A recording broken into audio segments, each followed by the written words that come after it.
bismillaahi raxmaani raxiim kulanti wacan daawadayaal meel walba aad joogtaan waxaad kusoo dhawaataan muuqaal cusub oo aanu kaga hadli doonno wararka kooxda kubadda cagta ee Barcelona iyadoo muuqaalkan aan kaga hadli doonno mid ka mid ah rikoorradii ugu muhiimsanaa toddobaadkan isbarbardhig aanu ku sameyn doonno macalinka haatan Barcelona ee kuwii ka siteen iyo sidoo kale Ernesto Valverde 19 kulan ee ugu horeeyay ayaa mid walba la soo bandhigay wixii uu la kulmay Ernesto Valverde hadii aanu ku bilowno 12 kulan ee ugu horeeyay waa 12 kulan oo kamid ah 19 kulan ee uu kooxda Barcelona kuwoodii ugu horeeyay uu leeliyay uu noqday mid guuleystay halka kuwii ka siteen 13 jeer isaguna uu badiyay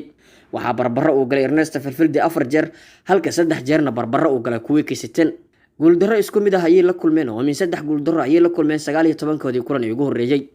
xagga farqiga dhibcaha ayaana kala duway labadan oo 40 dhibcood waxa helay Ernesto Valverde halka 42 dhibcood uu helay kuwii ka siteen kulankii toddobaadkan ee Alfays ay la yeelatay naadiga Barcelona ayaa laga soo calaameeyay rikoor muhiim ah da'yarka la yiraahdo Riquelme oo jiray 20 sano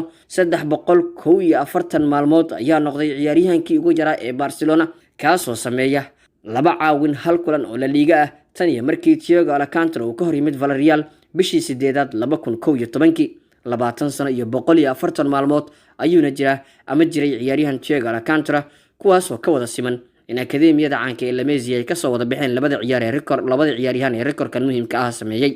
Barcelona ayaa doonaysa in Philippe Coutinho ay ku bedeshaan laacibka qadka dhexe ee kooxda Arsenal ee Matteo Guendouzi iskuwadka Arsenal ayaa muddooyin badan laga weysan yahay da'yarka reer France ee Guendouzi kaasoo loo maleynayo in isku dhac isaga iyo Arteta la dhexmaray aawadii uu kaga mid noqon waayo iskuwadka Barcelona si gaar ah ayuu mararka qaar u tababartaa iyadoo aanu qayb ka ahayn ciyaartoyda kale waxaana arrintan ay muujinaysaa in Barcelona ay sidoo kale xiisaheeda ay sii kordhiso iyagoo doonaya inay kaga bedeshaan Philippe Coutinho lama oga sida uu Philippe Coutinho u aqbali karo inuu ku biiro naadiga Gunners ee England ka ciyaarta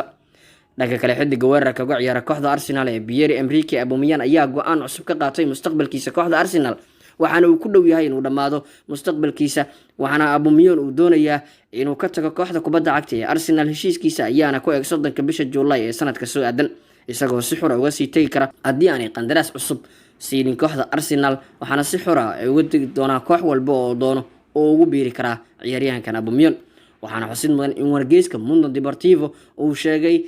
in Aubameyang uu doonayo inuu heshiiska cusub ee Arsenal uu diido si uu ugu biiro koox kale waxaana sidoo kale wargeysku uu farta ku fiiqay in Aubameyang rabitaankiisu uu yahay inuu ku biiro kooxda Barcelona kuwaas oo doonaya inay ku xaajiyaan xagaagan weerarkooda warkan ayaana niyad jab ku noqonayo tababaraha Arsenal ee Mikel Arteta kaasoo mar walba ku celceliya sida uu doonayo inuu xidiga halkan sii joogo